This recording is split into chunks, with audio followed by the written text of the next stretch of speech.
માટે એક વ્યૂ લઈ લઈએ, કારણ કે ગ્લોબલ જે આપણા માટે સંકેતો ઓવરઓલ એક કહી શકાય અક્રોસ ધ ગ્લોબ ટેરિફને લઈને સતત રોજ કંઈ અનાઉન્સમેન્ટ, અને આજે પણ આપણે જોઈ રહ્યા છીએ. એટલે ગઈકાલે જે અનાઉન્સમેન્ટ આપણને ટ્રમ્પ દ્વારા જે કરવામાં આવ્યું છે, બ્રિક્સના દેશો પર 10% એડિશનલ ટેરિફ લગાવવાની વાત છે, કોપર પર, ફાર્મા પર ઇનફેક્ટ 200% સુધી ટેરિફ લગાવવાની ધમકી આપી છે. હજી કોઈ ઓફિશિયલ અનાઉન્સમેન્ટ નથી, પરંતુ જે નિવેદનો એમના દ્વારા આવતા દેખાડી રહ્યા છે આપણને, અત્યારે માર્કેટ માટે એ વધારે મહત્વનું છે. સાથે સાથે ભારતીય બજાર માટે સંકેતો જુઓ તો Q1 બિઝનેસ અપડેટ્સ આપણે કંપનીઓ દ્વારા આવતી જોઈ રહ્યા છે. કઈ રીતે આ સેટઅપ જે છે હાલ ભારતીય બજાર માટે તમે જોઈ રહ્યા છો, રાજ? Good morning and thanks for having me on the show. અગર આપણે બજારના એના મૂવમેન્ટના આપણે જોઈએ તો market is in a tight range of 250 to 300 points range. અને જે રીતે માર્કેટ્સ સર્ટેન પોકેટ્સમાં પ્રોફિટ બુકિંગ પણ આપણે જોઈ છે ઇન સર્ટેન સ્મોલ અને મિડ કેપ સ્ટોક્સમાં. બટ ડેફિનેટલી જે રીતે જે ન્યૂઝ આવે છે, માર્કેટ્સ એને ડિસ્કાઉન્ટ કરે છે, કેમ કે જે ટેરિફનો જો ચીઝ છે એ માર્કેટને હવે સમજી ગયો છે કે આ માર્કેટનો પાર્ટ થવાનો છે, અને આગળ જઈને tariff will be part and parcel of the market. તો હવે જે કન્સર્ન છે, હવે જે ફ્રેશ ટ્રિગર્સ છે માર્કેટ માટે, એ એક છે કે ઇન્ડિયા અને યુએસની જે ટ્રેડ ડીલ થવાની છે, બધા લોકો એના વોચ કરે છે કે શું ટ્રેડ ડીલ જે આવવાની છે એ શું થશે, અને એને ઇમ્પ્લિમેન્ટ શું થવાનું છે માર્કેટ પર. અને બીજો જે ટ્રિગર છે માર્કેટ માટે, એ છે Q1ના અર્નિંગ સિઝન. અત્યારે આપણે જોઈએ છે કે જે બિઝનેસ અપડેટ આવ્યા છે કંપનીના, એ સરસ જ છે, કાંઈ નેગેટિવ ક્યુઝ નથી આજ સુધી. તો અમારો વ્યૂ આ છે કે એની decline in the market should be treated as a buying opportunity. અને જ્યાં સુધી 25 બેસોનો જો એક લેવલ છે, એ સ્ટ્રોંગ સપોર્ટ છે માર્કેટ માટે, એ માર્કેટ નથી તોડતો. તો જ્યાં સુધી અમારો જો વ્યૂ છે એ માર્કેટ પર કાફી પોઝિટિવ જ છે. સર્ટન સ્ટોક સ્પેસિફિક એક્શન જે અમે લોકો કહી રહ્યા છે, એ કાફી પોઝિટિવ જ છે. તો ડેફિનેટલી આગળ જઈને જે એક ટ્રિગર છે કે નિફ્ટીનો વેલ્યુ અને નિફ્ટીનો ટાર્ગેટ શું થશે, એમાં ધ્યાન નહીં દેવાનું. અને જે અમારો ફોકસ છે સ્ટોક સ્પેસિફિક અને જે થીમ્સ છે એમાં છે. તો કરન્ટલી જે અમારો જો વ્યૂ છે એ પોઝિટિવ છે ડોમેસ્ટિક થીમ્સ પર. અને ડોમેસ્ટિક થીમ્સ પર ઇન્ફ્રા થઈ ગયા, બેન્કિંગ સ્ટોક્સ થઈ ગયા, સર્ટેન આઈટી સર્વિસીસ પર અમારો વ્યૂ બુલિશ છે. તો ઓવરઓલ સર્ટેન થીમ્સ અને સેક્ટર્સ પર વ્યૂ રાખવાની ઇન્વેસ્ટર્સની સલાહ રહેશે. અને નિફ્ટીનો જો મુવમેન્ટ છે એ આઈ ગેસ લેકલસ્ટર છે. અને જે બે ઇવેન્ટ મેં કીધા છે, Q1ના અર્નિંગ સિઝન અને જે ઇન્ડિયા યુએસનો જે ટ્રેડ ડીલ થશે, એમાં નજર રહેશે. ટ્રેડ ડીલ, Q1 અર્નિંગ્સ પર ફોકસ, ઇન્ફ્રા, બેન્ક્સ, આઈટી એક ફોકસમાં રાખી શકો છો. કોટક બેંક સાથે રાજ શરૂઆત કરીએ, કારણ કે ગઈકાલે જે એક મજબૂત બિઝનેસ અપડેટ્સ આપણને આવતી દેખાઈ, અને ત્યારબાદ જે બેંક નિફ્ટી માટે જે કોન્ટ્રીબ્યુશન આવ્યું છે કોટક મહિન્દ્રા બેંકમાં, કઈ રીતે અપડેટ્સને તમે જોઈ? તો Q1ના જો અપડેટ છે કાફી સરસ છે. અને કોટક બેંકના જ નથી, અગર આપણે બીજા જે બેન્કિંગ સ્ટોક્સ, PSU બેંક્સ ખાસ કરીને અગર આપણે એના જે અપડેટ્સ જોઈએ, તો એના પણ અપડેટ્સ કાફી સરસ છે. અને એના જ પરિણામ છે કે સર્ટેન સ્ટોક્સ જે એના જે Q1ના જે અપડેટ્સ હતા, એના પછી જે મુવમેન્ટ હતો સ્ટોક પ્રાઇસમાં, એ 3-4% વધી ગયો છે. કોટક બેંકમાં પણ કાલે આપણે જોઈશું, because of Kotak bank itself જે નિફ્ટી બેંકનો જે મુવમેન્ટ હતો એ કાફી ઉપર હતો. અને વેલ્યુએશન વાઇઝ અગર આપણે જોઈએ તો જે વેલ્યુએશન્સ છે, પ્રાઇસ ટુ બુક વેલ્યુ, અગર લાસ્ટ આપણે 10 yearsની હોરાઇઝન આપણે જોઈએ શું વેલ્યુ છે, તો currently the valuations are quite reasonable. અને જરા પણ એક્સપેન્સિવ વેલ્યુએશન અમે લોકો નથી દેખાતી ઇન બેન્કિંગ સ્ટોક્સ. જ્યારે જ મેં એમ કીધું કે બેન્કિંગ સ્ટોક્સ પર અમારો વ્યૂ પોઝિટિવ જ છે. અને આઈ ગેસ જે CRR રેટ જે કટ કર્યો છે RBI ઇન્ડિયા પ્રીવિયસ મીટિંગ, તો એનો જે ઇમ્પેક્ટ છે અમને લાગે છે કે એ Q2માં આવશે. અને જે એના જે પરિણામ હશે in banking itself across board, તો એ કાફી પોઝિટિવ થવાની ઉમ્મીદ છે. અને જે લિક્વિડિટી બૂસ્ટ જે થયો છે in terms of interest rate cut પણ, તો જે લોન બુક અને જે જો લોન્સ જે બેંક્સ આપશે લોકોને અને ઇન્વેસ્ટર્સને બધાને, તો એમાં જે બિઝનેસ થશે એ બેંક એના બિઝનેસ પણ ઇમ્પ્રુવમેન્ટ થવાની એક્સપેક્ટેશન્સ છે.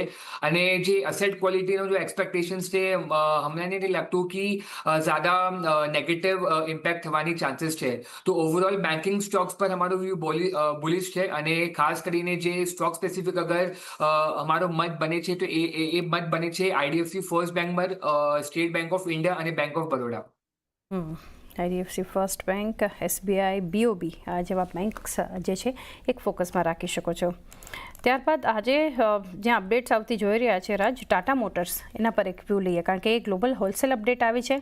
9% ઘટ્યું છે અને સાથે કમર્શિયલ વ્હીકલ 6% ઘટ્યું છે કંપનીના, અને પેસેન્જર વ્હીકલમાં પણ એક ઘટાડો ખાસ કરીને આપણને બતાવી રહ્યું છે. કઈ રીતે જોઈ રહ્યા છો ટાટા મોટર્સના ફંડામેન્ટલ્સ?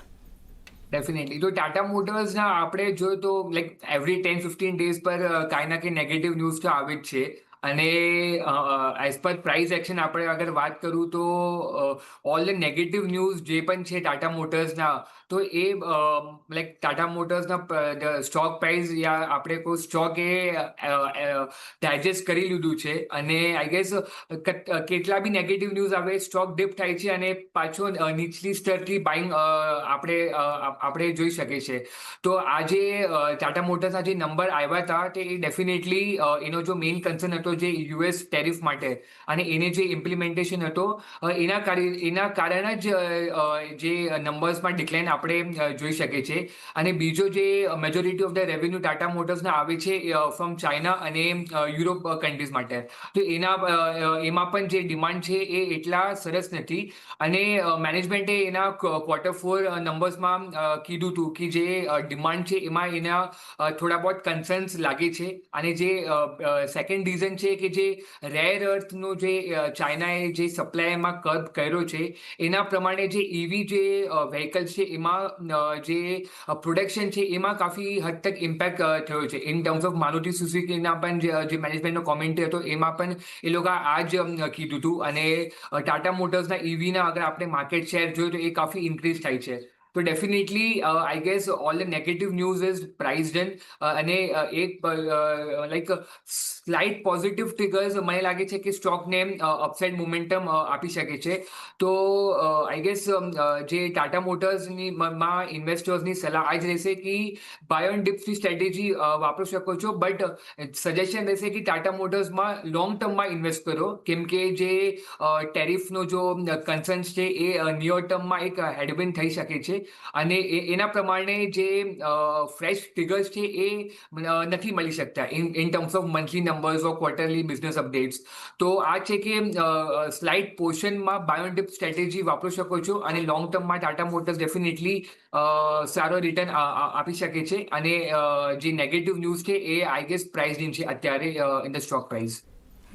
વ્યૂ જોઈ રહ્યા છે ખાસ કરીને આપણે ટાટા મોટર્સ માટે. આજે સ્ટોક પર એક નજર રાખીશું કારણ કે જે રીતે બિઝનેસ અપડેટ્સ આપણને આવતી દેખાડી રહી છે. 2 સ્ટીલ કંપનીઓ રાજ, ટાટા સ્ટીલ, JSW સ્ટીલ, એના પર પણ વ્યૂ લઈએ કારણ કે ત્યાં પણ આપણે જોઈ રહ્યા છીએ અહીંયા ખાસ કરીને જે આપણે જોઈ રહ્યા છીએ 5.26 મિલિયન ટન સાથે ટાટા સ્ટીલનું ક્રૂડ સ્ટીલ પ્રોડક્શન ફ્લેટ રહ્યું છે. JSW સ્ટીલનું પ્રોડક્શન 14% જેટલું વધતું આપણે જોઈ રહ્યા છીએ. આ બંને કંપનીઓ પર વ્યૂ? તો મેટલ સ્ટોક્સ પર અગર આપણે જોઈએ તો મેટલ સ્ટોક્સ પર અમારો જો વ્યૂ હતો એ કાફી પોઝિટિવ હતો.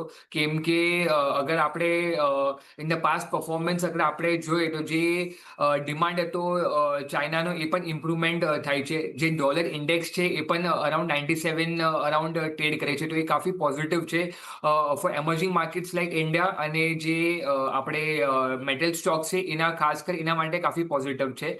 અને અમારો વ્યૂ આ જ હતો કે જે યુએસ અને ચાઇનાનો જો ટ્રેડ નેગોશિએશન્સ થાય છે એમાં પોઝિટિવ પરિણામ આવવાની એક્સપેક્ટેશન્સ છે. તો આ પરિણામ માટે જ અને જે અમારો એક્સપેક્ટેશન્સ હતો એના કારણે જ અમે લોકો અમારો જો વ્યૂ હતો મેટલ સ્ટોક્સ પર એ કાફી પોઝિટિવ હતો. અત્યારે પણ જે વ્યૂ છે એ પોઝિટિવ જ છે. અને આઈ ગેસ ટાટા સ્ટીલના અગર આપણે નંબર જોઈએ તો જે બિઝનેસ અપડેટ્સ આવ્યા છે એ ज़्यादा નેગેટિવ નથી, એ સ્ટેડી નંબર્સ આવ્યા છે. અને મેઇન જે રીઝન છે એ જે એના જે ઓપરેશન્સ હતા એ ઇન આઈ ગેસ જે નીલચલ ઇસ્પાટ જે છે એમાં જે એક ડિક્લાઇન આવ્યો છે. અને જે જીબી ફ્લાસ્ટ ફર્નેસ છે એમાં પણ આવ્યો છે, બિકોઝ એના જે પ્રોડક્શન યુનિટ્સ હતા એ શટડાઉન હતા because of this I guess renovation or maintenance kind of thing. અને જે મેનેજમેન્ટે કીધું છે કે ઇન જુલાઈ 2025 એ કમ્પ્લીટ થઈ જશે. તો ઓવરઓલ જે મેટલ પેક્સ પર જે અમારો વ્યૂ છે કાફી પોઝિટિવ છે. અને અત્યારે પણ અમને લાગે છે કે I guess 10-15% upside momentum metal stocks જોઈ શકે છે. અને મેટલ્સ પર અમારો જો વ્યૂ છે એ ટાટા સ્ટીલ અને લોઇડ્સ મેટલ જે સ્ટોક્સ છે એમાં પોઝિટિવ વ્યૂ છે. ટાટા સ્ટીલ, લોઇડ્સ મેટલ, આ બંને કંપનીઓ પર એક વ્યૂ પોઝિટિવ આપણે મેટલમાંથી બનતો દેખાડી રહ્યો છે. ત્યારબાદ એક એશિયન પેઇન્ટ્સ માટેનો રાજ આપની પાસેથી થોડો વ્યૂ સમજવો છે. ગઈકાલે તો એક મજબૂત ક્લોઝિંગ આપણને એશિયન પેઇન્ટ્સના કાઉન્ટર પર જોવા મળ્યું છે. ઓવરઓલ પણ આપણે જે રીતે જોઈ રહ્યા છીએ આ સ્ટોક એક ફોકસમાં, કારણ કે જે ક્રૂડમાં આપણને એક ઉછાળો આવતો એશિયન પેઇન્ટ્સમાં એટલી કોઈ નેગેટિવ અસર આપણને થતી હજુ સુધી નથી દેખાઈ ક્રૂડમાં જે રેલી આવી છે. ને ઓવરઓલ જોવા જઈએ બ્રોકરેજ હાઉસીસ તરફથી એક આપણને સારા રિપોર્ટ્સ પણ આ કંપની પર આપણને આવતા જોઈ રહ્યા છે. આજે પણ ઇનફેક્ટ જે છે એક રિપોર્ટ આપણને જેફરીઝ તરફથી ટાર્ગેટ રેઝ પણ કરવામાં આવ્યા છે. HSBC ટાર્ગેટ રેઝ કરી રહ્યો છે. મલ્ટિપલ બુલિશ રિપોર્ટ્સ છે. તમે કઈ રીતે એશિયન પેઇન્ટ્સને જોઈ રહ્યા છો? તો ઓવરઓલ અગર આપણે જોઈએ કે જો એશિયન પેઇન્ટ્સનો જે સ્ટોક હતો એ ફોકસમાં હતો, કેમ કે આઈ ગેસ જે એના જો કોમ્પિટિટર હતા એને કોમ્પિટિશન કમિશનમાં એક રિપોર્ટ નાખી હતી કે એશિયન પેઇન્ટ્સ જો છે એ માર્કેટમાં આપણો જે બિઝનેસ વધારવા માટે એ મોનોપોલી કરે છે. અને XYZ રીઝન્સ હતા. અને આઈ ગેસ અગર આપણે 12 મંથ્સનો અગર આપણે પરફોર્મન્સ જોઈએ તો પેઇન્ટિંગ એઝ અ સેક્ટર અને એશિયન પેઇન્ટ્સમાં પર્ટિક્યુલરલી ઇન્વેસ્ટર્સે સારા રિટર્ન નથી જોયા છે. અને રિટર્ન્સ પણ કાફી નેગેટિવ જ છે. અને અત્યારે જે અમારો વ્યૂ બને છે એ આ છે કે ડિમાન્ડમાં સર્ટેન ઇમ્પ્રુવમેન્ટ આપણે જોઈ છે in terms of further fresh acquisition. And I guess જે FY26નો અગર આપણે એશિયન પેઇન્ટ્સની વાત કરું તો સિંગલ ડિજિટ ગ્રોથમાં મેનેજમેન્ટ એક્સપેક્ટ કરે છે કે વેલ્યુ ગ્રોથ થઈ શકે છે. અને માર્જિન જો ગાર્ડન્સ છે એ કાફી સ્ટ્રોંગ છે, 18-20%. અને કેપેક્સમાં પણ મેજોરિટી જે બેકવર્ડ ઇન્ટિગ્રેશન છે એ કાફી સરસ છે ફોર એશિયન પેઇન્ટ્સ. અને જે રીતે તમે કીધું કે જે ક્રૂડ ઓઇલ છે એ જે basic raw materials Asian painting as a સેક્ટરમાં થાય છે. અને જે ક્રૂડ ઓઇલ 65 to 70 બેરલના આસપાસ ટ્રેડ કરે છે, તો એના કારણે જે માર્જિન જે પ્રેશર છે એમાં કાફી જે માર્જિન્સ છે એ સરસ લાગે છે. અને એમાં પ્રેશર નથી. તો ડેફિનેટલી માર્જિન્સ અગર ઇમ્પ્રૂવ થાય છે તો જે આપણે જે બોટમ લાઇન છે એમાં પણ જે પરફોર્મન્સ છે એ ઇમ્પ્રૂવ ડેફિનેટલી થશે. અને આઈ ગેસ જે market share I guess Asian પેઇન્ટ્સનો છે એ માર્કેટ લીડર જ છે. અને આઈ ગેસ ન્યૂ એન્ટ્રન્સ અગર આવે પણ છે તો એ એઝ અ સેક્ટર યા ઇન્ડસ્ટ્રી માટે હેલ્ધી છે. તો ઓવરઓલ આઈ ગેસ જે મેનેજમેન્ટનું ગાઈડન્સ પણ છે અને જે રીતે આઈ ગેસ ડિમાન્ડ ઇમ્પ્રૂવ થાય છે તો definitely on a paint sector અને આઈ ગેસ એશિયન પેઇન્ટ્સ અમારો વ્યૂ પોઝિટિવ જ છે. અને આઈ ગેસ એમાં I guess as a paint અગર આપણે જોઈએ તો જે મેગમની ઓર્ગેનિક્સ છે બીજો એક કંપની છે એ એગ્રો કેમિકલ્સ પણ છે. બટ એને ટાઇટેનિયમમાં એક જે એના જે સેગમેન્ટ છે એમાં એ લોકોએ ફ્રેશ એન્ટ્રી કર્યો છે. અને આઈ ગેસ જે ટાઇટેનિયમનો જો બિઝનેસ છે એ હાઈ એન્ટ્રી બેરિયર છે. તો ન્યૂ કંપનીઝ ફ્રેશ સ્ટાર્ટ નથી કરી શકતા. અને I gas as a paint sector અગર પિકઅપ થાય છે તો મેગમની ઓર્ગેનિક્સમાં પણ આપણે વ્યૂ લઈ શકીએ છીએ, કેમ કે એમાં પણ જે એન્ટી ડમ્પિંગ ચાઇનાનો જે એક આવ્યો છે પોઝિટિવ ટ્રિગર એ સ્ટોક માટે ડેફિનેટલી પોઝિટિવ થઈ શકે છે. ઓવરઓલ એક વ્યૂ એશિયન પેઇન્ટ્સ માટે પણ અને મેક મની ઓર્ગેનિક પણ છે આ સ્પેસમાંથી તમે ધ્યાનમાં રાખી શકો છો. તો એ સાથે જ એક બ્રેક